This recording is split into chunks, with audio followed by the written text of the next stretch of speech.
উত্তৰ পূৰ্বাঞ্চলৰ প্ৰতি বাংলাদেশৰ তত্ত্বাৱধায়ক চৰকাৰৰ মুৰব্বী নোবেল বঁটা বিজয়ী ডক্টৰ মোহাম্মদ ইউনুছে মন্তব্য কৰাৰ পিছত বা হেনচুকি দিয়াৰ পিছত ভাৰত চৰকাৰে কঠোৰ হোৱা দেখা গৈছে।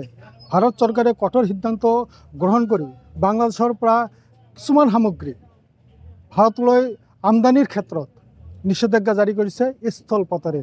অৰ্থাৎ ইণ্টাৰনেশ্যনেল বন্দৰসমূহ যি আছে নৰ্থ ইষ্টৰ, আপুনি অসমৰ 4টা, মেঘালয়ৰ 2টা, মণিপুৰৰ আছে, তাৰপিছত ত্ৰিপুৰাৰ আছে। এই যি বন্দৰসমূহ আছে স্থল বন্দৰ, এই বন্দৰসমূহ নিষেধাজ্ঞা জাৰি কৰিছে।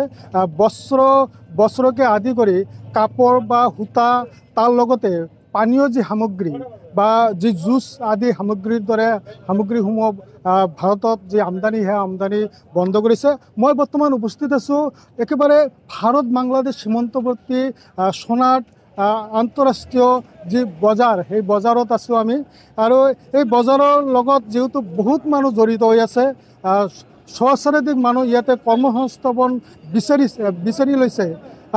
এই মানুহখিনিৰ লগত আমি কথা পাতিছোঁ। তাৰ লগতে বাংলাদেশৰ পৰা যি বস্তু আমদানিৰ ক্ষেত্ৰত এজেঞ্চি আছে, সেই এজেঞ্চিৰ মানুহ আমাৰ লগত আছে।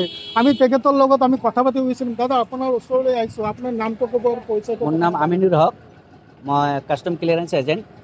আমাৰ কিছুমান সামগ্ৰী আহে বাংলাদেশৰ পৰা, যেনেকুৱা জুচ আহে, মস্কিটো নেট আহে, তাৰপিছত তুলা আহে, PVC ডোৰ আহে, তাৰপিছত আপোনাৰ উডেন ফাৰ্নিচাৰ আহে, প্লাইবোৰ্ড আহে। আমাৰ অলৰেডি 4-5টা টিটি কৰা আছে। আমি সেই টিটিৰ মালটো এতিয়া ল'ব পৰা নাই। সেইকাৰণে আমি এটা বহুত লোকচানৰ সন্মুখীন হ'ব লগা হৈছে। এই টিটিৰ মাল আমি কেতিয়া পাম নাপাম কোনো নিশ্চয়তা নাই। সেইকাৰণে আমি ভাৰত চৰকাৰক বিনিময়ভাৱে অনুৰোধ কৰোঁ, এইটো দুই গভৰ্ণমেণ্টে বহি এটা মানে ভাল সিদ্ধান্ত নিলে আমাৰ পক্ষে বহুত এটা সুবিধা হ'ব। আপোনালোকৰ প্ৰতিদিনে ৰেভিনিউ কিমানকৈ আছে? মই অকলে এইটো বৰ্ডাৰৰ পৰা ৰেভিনিউ দিওঁ মিনিমাম 3.5 থেকে 4 লাখ টকা।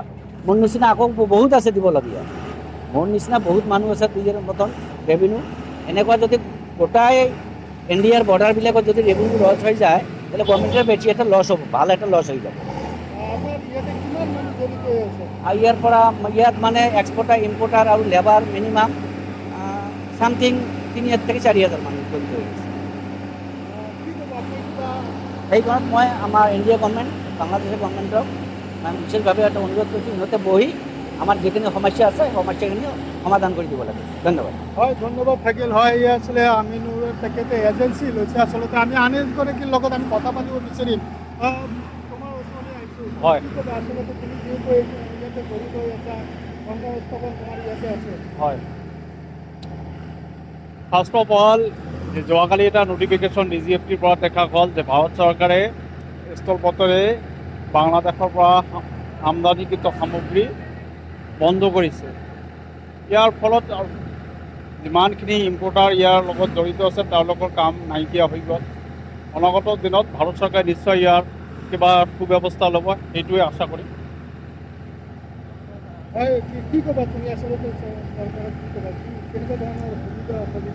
চৰকাৰৰ সিদ্ধান্ত সদায় ঠিক থকা বুলিয়ে ক'ম।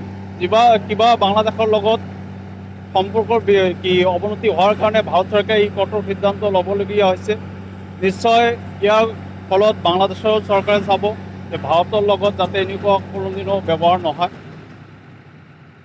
হয়, ধন্যবাদ থাকিল। হয়, আমি আন এটা কথা জানিব বিচাৰিম আপনাৰ আছে তেখেতৰ পৰা যে আচলতে আপোনাৰ ইয়াৰ পৰা যিসমূহ সামগ্ৰী ভাৰতৰ বিভিন্ন ঠাইলৈ গুচি যায়, তাত এজেঞ্চি লোৱা আছে, তাত দোকানসমূহ বা শ্ব'ৰুম খোলা আছে, এইখিনিৰ অসুবিধা নহ'বনে? একচুৱেলি এই সামগ্ৰীবিলাক যেতিয়া আমাৰ শ্ব'ৰুমবিলাক যে নপहुঁচে, সিহঁতে বহুত এটা লোকচানৰ সন্মুখীন হ'ব।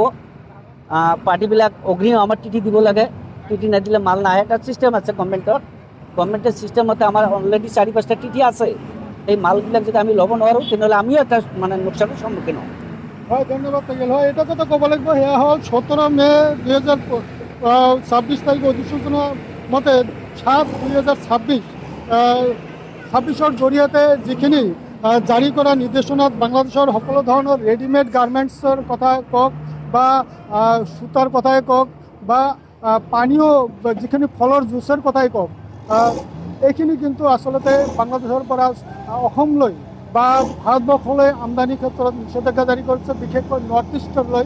কিন্তু আৰু এটা কথা উল্লেখ কৰিছে এই অধিসূচনাখনত, সেয়া হ'ল বাংলাদেশৰ পৰা মাছ বা LPG বা খাব পৰা তেল বা কুচত ষ্ট'ন আমদানিৰ ক্ষেত্ৰত কোনো ধৰণৰ নিষেধাজ্ঞা নাই। তাৰ লগতে বাংলাদেশৰ পৰা যিসমূহ ভূটান বা নেপাললৈ সামগ্ৰী লৈ যাব, সেয়া ভাৰতৰ মাজেৰে লৈ যোৱাটো কোনো ধৰণৰ নিষেধাজ্ঞা জাৰি কৰা নাই। কিন্তু বৰ্তমান সময়ত যি ধৰণে এই বাংলাদেশৰ পৰা লৈ অহা এই সামগ্ৰীসমূহ নিষেধাজ্ঞা জাৰি কৰা হৈছে, নিষেধাজ্ঞা জাৰি কৰাৰ পিছত দেখা গৈছে যে আন্তঃৰাষ্ট্ৰীয় যি বজাৰ, সেই বজাৰত এক হাহাকাৰৰ সৃষ্টি হৈছে। ইয়াৰ যি কৰ্মচাৰীসকল আছে বা ইয়াৰ লগত যিসকল জড়িত হৈ আছে, সিহঁতৰ মাজত এক হাহাকাৰৰ সৃষ্টি হৈছে, কাৰণ সিহঁতৰ কৰ্ম নোহোৱা হৈ পৰিব। আনহাতে এই সামগ্ৰীসমূহ যিসমূহ এজেঞ্চিয়ে লৈ যায় বা যিসমূহ শ্ব'ৰুমে লৈ যায় বা দোকানীয়ে লৈ যায়, দোকানীসমূহৰ কৰ্মচাৰীও মানে ইয়াৰ যিহেতু আঁতৰলৈ আহে, তাৰ কাৰণে অসুবিধাৰ সন্মুখীন হ'ব বুলি জনাইছে। আপুনি বিচৰা বাতৰি পাব কেৱল নিউজ 18 এপত। নিউজ 18 এপ ডাউনলোড কৰিবলৈ স্কেন কৰক এই QR কোড। গুগল প্লে ষ্টৰতো পাব এই নিউজ 18 এপ।